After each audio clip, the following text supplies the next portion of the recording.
Hello and welcome children. This is Poonam and I bring you the video edition of the poem The Battle of Blenheim by Robert Southey. Now we have already taught you, rather I have taught you this poem in the virtual classes, and the information that I will be giving you in this video edition is for your facilitation. So let us begin with the summary. The poem is an account of the Battle of Blenheim, fought in 1704. The poem is narrated by old Caspar, who lives in Blenheim, with his two grandchildren, Peterkin and Wilhelmine. Peterkin is older than his sister. The poem begins with old Caspar relaxing in front of his cottage on a summer evening after finishing his work.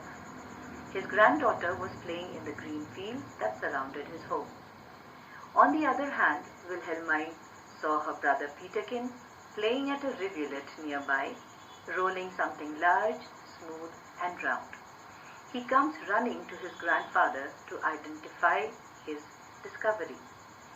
The grandfather, shaking his head and taking a natural sigh, informs him that it was the skull of some soldier who had died fighting in the Battle of Blenheim. He calls this battle a great and famous victory.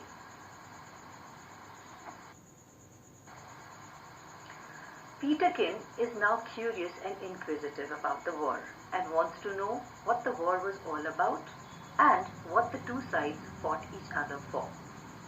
Wilhelmine, with wonder-waiting eyes, waited eagerly for her grandfather's story.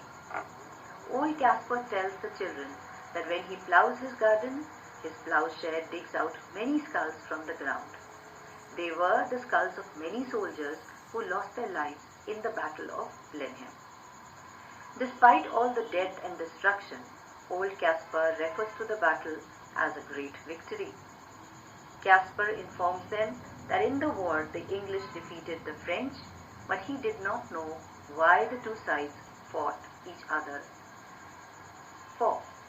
Yet he calls it a great victory. Old Caspar gives us a first-hand experience of the war. His father, mother and old Caspar himself had to flee from Blenheim as the house was burned down, making them homeless. The entire country was destroyed, ruined and wasted with fire and sword. Inhumanity and cruelty of wars could be seen in the death of pregnant mothers and newly born infants. Numerous unclaimed dead bodies of soldiers lay rotting in the sun, but that did not stop the old grandfather from calling the war a famous victory. The Duke of Marlborough and Prince Eugene led the Battle of Blenheim and was praised by all. Little Wilhelmine was shocked at her grandfather's opinion about the war. She was disgusted and called it a wicked thing. Her grandfather tried to convince her by saying that it was a famous victory. Now children, we come to certain facts about the poem which you should know. We go to the historical background. The Battle of Blenheim was fought in 1704 in a small village in Bavaria in southern Germany. The English won the war against the French. The Austrians and the Bavarians assisted the English who won the war or who won the Battle of Blenheim. This, children, is important. What kind of a poem it is? It is an anti-war poem. The form of the poem. This poem is a ballad, which means it is a short story in verse. It often narrates an incident, a family feud, love and war, etc. Like a tale, it has a brief setting, a few characters, dialogue, suspense and a dramatic ending. We come to the title justification.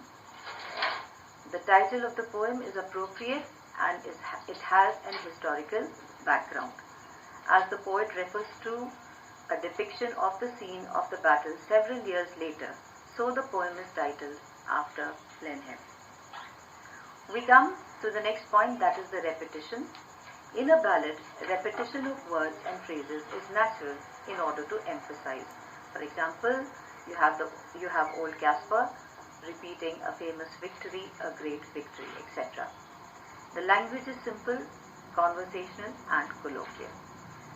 Children, these are all the different kinds of information that is been given to you, and this will be followed by your homework that will be given in the Google Classroom in the form of extracts. So thank you children, I hope you have benefited.